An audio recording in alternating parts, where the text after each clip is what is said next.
La FRCA, le GDS, l'ARP et le CIRAD vous présentent Terre d'ici, spécial Rita Animal.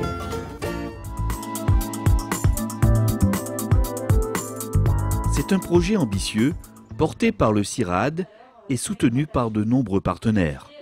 Baptisé Gabir, ce projet vise à une gestion agricole des biomasses à l'échelle de l'île de la Réunion. C'est valoriser les biomasses locales disponibles à la Réunion, plutôt via l'agriculture et l'élevage. Et voilà, dans un esprit d'économie circulaire.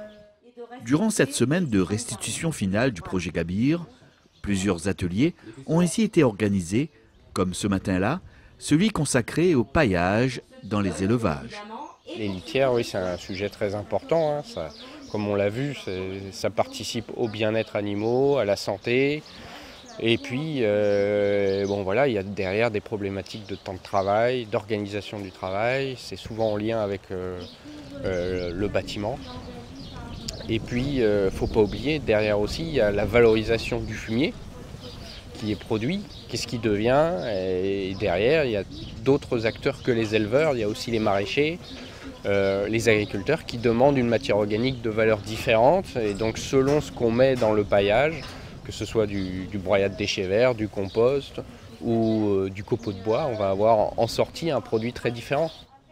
Venu de la Chambre d'agriculture des Pays de la Loire, Guillaume Caillé présente à cette occasion différentes solutions de paillage et de bâtiments d'élevage adoptées par les éleveurs bovins de cette région métropolitaine. La demande qui m'a été faite était de présenter les alternatives au système classique logette ou béton et tapis.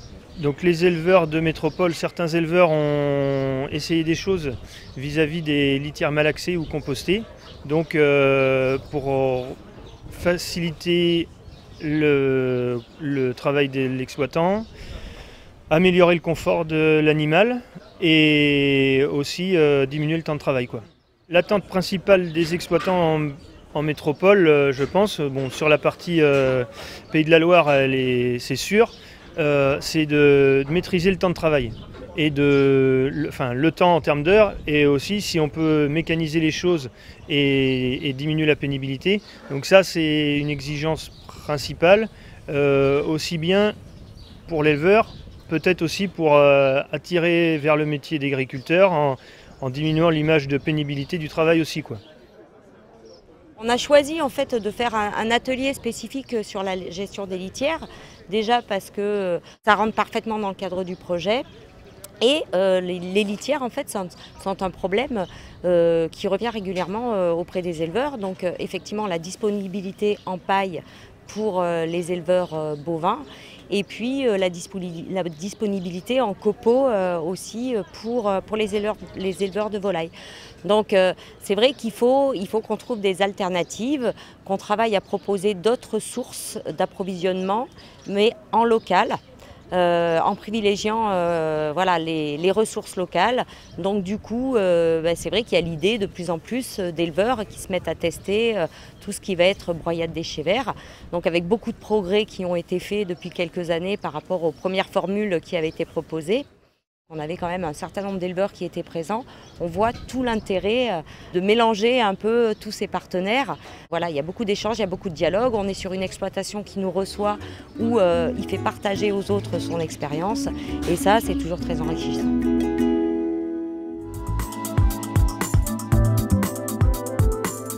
Éleveur bovin engraisseur à Pierrefonds, Raoul Nativel a testé plusieurs types de litières pour ses animaux. Paille de canne, bagasse ou encore broyat de palette. Aujourd'hui, il utilise avec succès du broyat de déchets végétaux pour pailler son bâtiment d'élevage. Les plateformes de tri ici ont quand même bien évolué, parce qu'au départ j'avais essayé, pas du tout satisfait du système parce qu'il y avait trop d'impuretés dans le produit. Et donc ils ont évolué, heureusement, comme nous aussi d'ailleurs. Maintenant ils peuvent proposer un produit qui est quand même nettement, on peut dire, propre. Voilà. Je ne vais pas sortir un pourcentage, mais à 98%, indemne d'impureté. Et donc je travaille principalement au jour d'aujourd'hui avec du broyat, mélangé avec de la paille de canne et aussi un peu de déchets verts. Mais on est toujours en recherche de mieux faire, donc c'est vrai que c'est pour ça des journées comme ça et la venue de personnes de métropole pour échanger des différents principes. Voilà, on essaye d'améliorer que ce soit le confort de l'animal, l'économie de la poche de l'éleveur, l'économie aussi, et de trouver un bon compromis dans tout ça. Pour vous, le broyat de déchets verts, c'est une alternative à la paille de canne? À mon avis, oui, c'est une alternative. Ouais. Mais après, comme je dis, il y a combien d'éleveurs à La Réunion? Est-ce qu'il y en aura assez pour tout? Ça, c'est notre... Certes, s'il n'y a pas de solution idéale, chacun peut d'ores et déjà s'adapter selon la disponibilité des matières premières utilisées comme litière. Il n'y a pas de solution miracle, mais il y a déjà une solide expérience de certains éleveurs. Et on voit que le point de vue des éleveurs vis-à-vis du broyat de déchets verts a vachement évolué. A beaucoup évolué ces dernières années où la qualité s'est améliorée, il y a moins de métaux, il y a moins de déchets plastiques. Et aussi la granularité est plus constante, c'est plus sec. Et donc les éleveurs sont plus contents, et enfin sont plus satisfaits et ils ont envie d'utiliser davantage ce produit. Qu'est-ce que vous êtes venu un peu chercher dans cet atelier? Pourquoi vous avez eu envie de venir? Bon, ce qui est très intéressant, c'est d'essayer d'améliorer le confort de nos animaux, la productivité et la rentabilité surtout. Et comme à La Réunion, on se trouve dans un pays tropical avec des pluies très importantes, une humidité très importante, la litière nous semble, mon fils et moi, la meilleure solution pour remédier à tous ces problèmes de bien-être. Parce qu'on ne leur a pas demandé d'être là. Ils sont là pour une finalité, c'est nous nourrir. Mais il faut que ce soit dans les meilleures conditions et puis que ce soit le plus agréable possible pour eux et pour nous. Pour Bernard de Palmas, éleveur à Sainte-Marie, il faut avant tout privilégier des alternatives locales afin de produire du paillage destiné aux filières d'élevage. Importer en ce moment du bois serait une aberration, parce qu'on a des forêts privées à La Réunion qui représentent un véritable potentiel.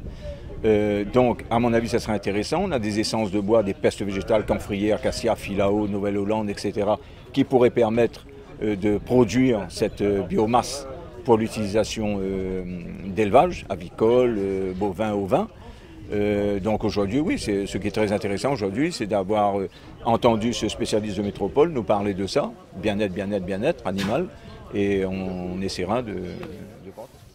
On peut dire qu'ici à La Réunion, on a de la ressource, hein, on a des solutions.